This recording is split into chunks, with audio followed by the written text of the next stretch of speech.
Hey, welcome to Performance Reviews, where I give you the review from the technician's point of view. And today here we have a Dyson V11 Animal unboxing. This is the Costco machine, so if you're curious what that machine comes with, well, here it is. And if you're not familiar with the channel, I am a somewhat retired vacuum technician. I was for over 16 years. I've touched more vacuums than probably most people will in a lifetime in one day.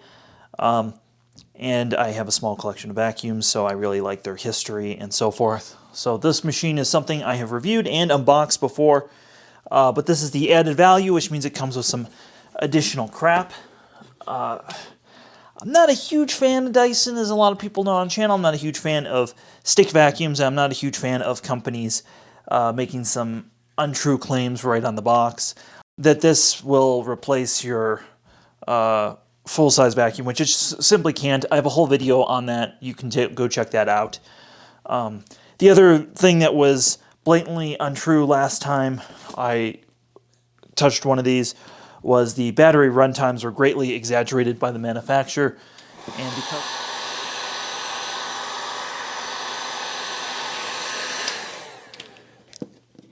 now in other unboxings I've used knives, but because I suspect I will probably end up wanting to return this, a heat gun is a wonderful tool for that. So as you saw, it just kind of melts everything away. Ooh. Scan with your camera QR code. Only a 2-year warranty on this machine. So we have some paperwork with their serial number. That's great. This is an SV15. I want to say I used an SV14 last time. Well, ladies, you might be disappointed in that one. We come with our standard Dyson tools, which I'm not really a fan of, but they're a crevice tool, and then this, oh gosh. It's an upholstery tool / dusting brush, and it's a bad dusting brush. It's a somewhat okay upholstery tool. It's recycled from the DC-24, so very strange they keep using that. And then you get a crevice tool. That's nothing special. We have a wide stair tool, upholstery tool, mattress tool type of thing, so that's cool. Ooh.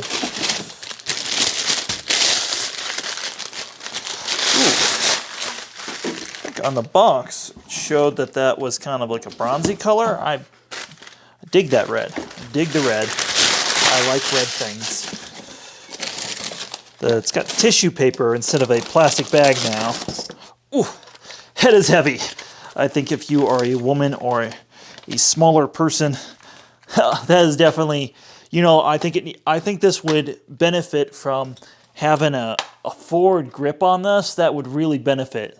So Dyson, if you're watching, just put a forward grip on this. Oh.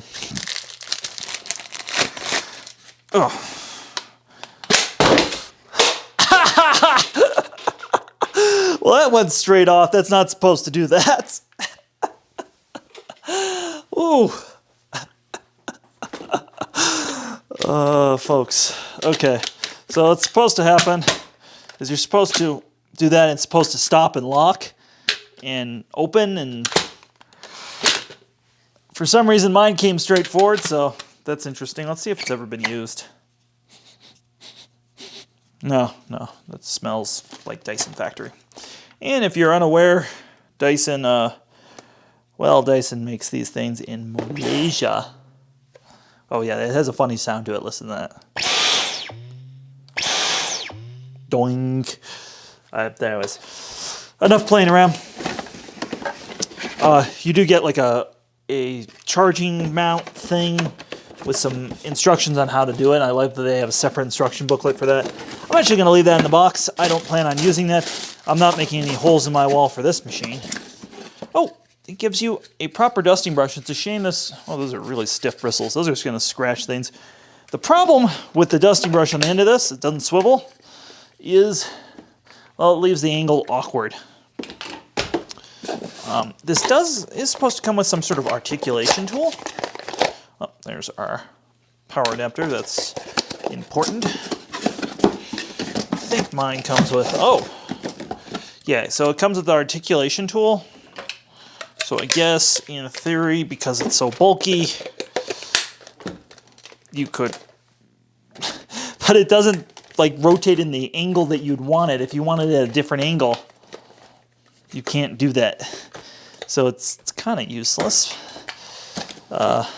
We have a very, very nice stair tool. This motorized stair tool is very, very good actually on this. And the angle on this actually makes sense. So that's what comes there. And then, of course, mine does not come with a fluffy brush roller. I have a whole video on why fluffy brush rollers are a bad idea, why you don't want a soft brush roller. You actually want a straight suction tool. And I will demonstrate that later, or you can check out my back catalog. This does come with that. Now, there's no wheels, except for these tiny little ones up front. No wheels on the back, where the majority of the weight and you're pushing it. Instead, you have this... that feels like that belongs on another sort of product. We'll just call that the floor scratcher. I don't know what that is. Well, I do know what it is, but you know what I mean, folks. So there's the nozzle, and the motor's inside here. There's no belt. There's nothing to act as a buffer. So what that means, if something gets caught on this, or if this hesitates on the edge of a rug or something, yes, it should shut off, but if for some reason it doesn't, or it's a really sudden shock, you can cause wear inside this and break something really easily. There's another YouTuber, Becco1984. I'll put a link to his channel. He's gone through several of those, and he can explain the Dyson warranty process and all that stuff for you as well. So that's what comes in the box with my unit. And for those curious, what you need to know, cord-free cleaning. We can look through here real quick in case. The auto, the eco, the boost mode. Emptying the bin. Always go outside to empty your bin. The amount of dust that this thing will produce. Now this is the model without the stupid LCD screen, which basically you have auto, equal, and boost. You'll use it on boost most of the time. So I wouldn't use the eco unless you're doing dusting. And they even kind of show that right there with our NPC lady right there. Nothing on the back. And then they have like a cross section of the vacuum. Now, one of the things people see when they see this Dyson is they seem to think that the cyclones, or this part, is what creates the suction. Now, there's actually a tiny fan in here that creates the suction. This cyclone stuff is pretty unnecessary now, with today's bags being more cost effective than buying and washing these filters every year. So that's been talked about a lot. I guess this is like a forward grip. I guess I'm wrong about that. Sorry, I was just noticing that little detail. And now we have the interchangeable battery. So I like that it has the interchangeable battery. What's funky about this is, of course, the power switch is actually on the battery itself. So funky.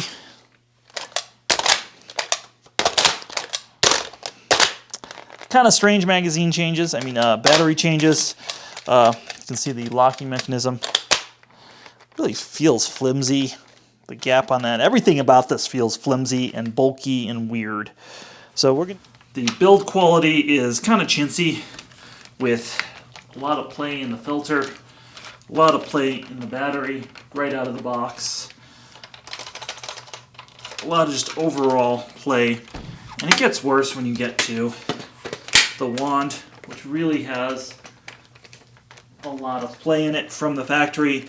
And there's a lot of people online who say that these wands really loosen up over time, and it's one of the weak points of the machine.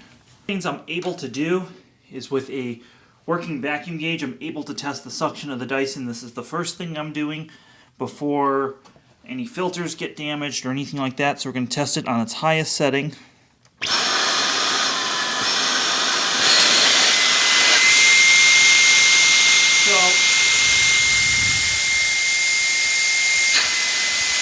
About 19 working and about 60 sealed, which is pretty darn low if we were talking about a plug-in vacuum. So it's not a replacement for a plug-in vacuum, but it's lower than something like a Henry cordless. It's lower than some of the Hoovers on the market. It's a lot lower than something like the LG A9.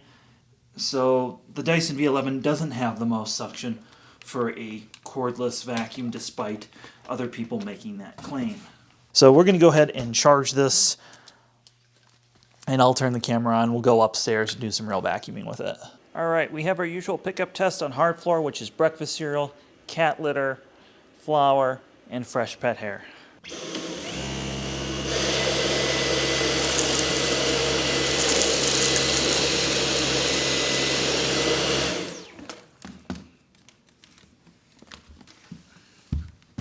All right, well, as you can see, it's snow plowed some of the cat litter around behind it because the brush does not spin off on this nozzle.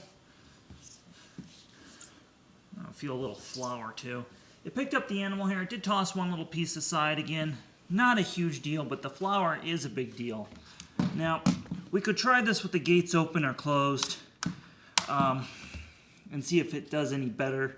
I use this on the highest setting, of course. The lower setting's not going to do any better if it's not doing this on high. And you can see where it really snow plowed some of that stuff on the back of the nozzle. So I want to talk about soft carpet in this head. I have the gate all the way open. When you want to use it on boost or the eco setting, really, it's really hard to push because there's no traditional height adjustment. As I talked about earlier, there's not wheels in the back really to support the head. So what happens is it's very hard to push.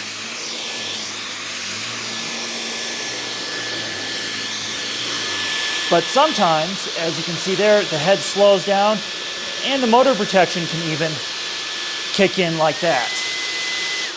So it really struggles on soft carpet. So if you have soft carpet, I'm going to tell you right away, I would look at other products. We're going to do a pickup test on carpet here.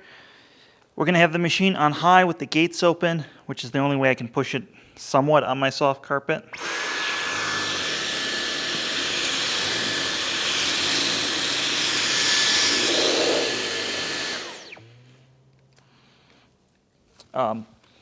Well, that was interesting. First of all, the head lifted up partially on that one backstroke.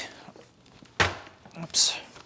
So going down to what we see, let's first see if there's any embedded animal hair.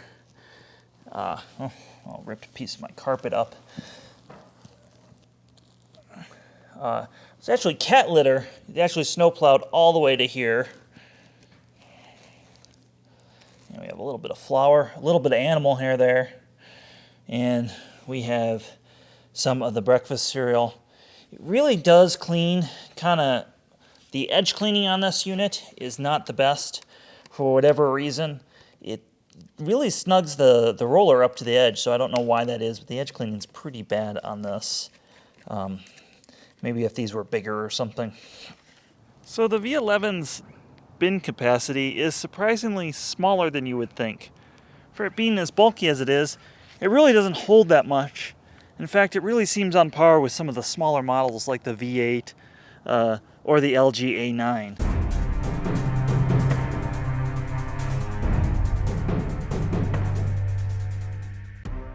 Well, I hope you've enjoyed the first look at this Dyson V11. I'm going to be doing a full review, so stay tuned for that. In the meantime, take a look at one of these other videos. I'm sure I've got plenty of other content you might be interested if you're looking for a cordless vacuum.